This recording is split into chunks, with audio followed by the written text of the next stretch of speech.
Le paradoxe du marché immobilier français, alors que des familles peinent à se loger, on compte 3 millions de logements inoccupés selon l'INSEE.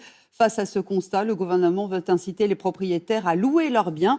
La ministre du Logement annonce un nouveau dispositif, une réduction d'impôts en échange de loyers abordables.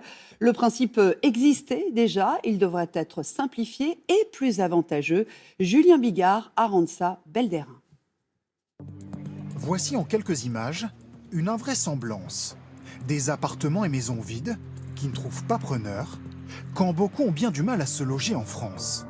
Les logements vacants pullulent à travers tout l'Hexagone.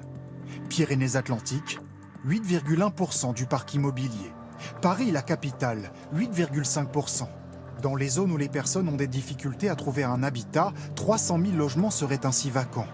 Un problème que rencontre aussi le maire de cette petite commune près des Pyrénées. Ça doit être 800 logements vacants. Vous voyez, vous êtes entouré ici de maisons qui sont des maisons qui appartiennent à quelques propriétaires de la ville.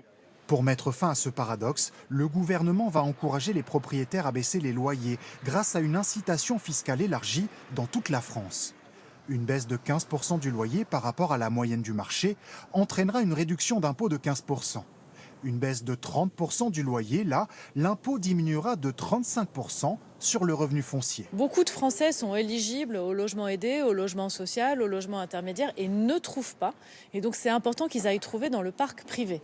Et après, du point de vue du propriétaire, il faut que ça reste rentable. Un dispositif bien accueilli par l'Union des propriétaires, mais qui reste attentive à la mise en place du dispositif, car le précédent s'est révélé trop compliqué.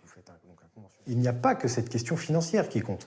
Il y a aussi la question de simplicité du dispositif. Aujourd'hui, il est terriblement complexe et c'est pour ça aussi qu'il ne fonctionne pas. Ça n'est pas qu'une raison fiscale, c'est aussi une raison purement fonctionnelle.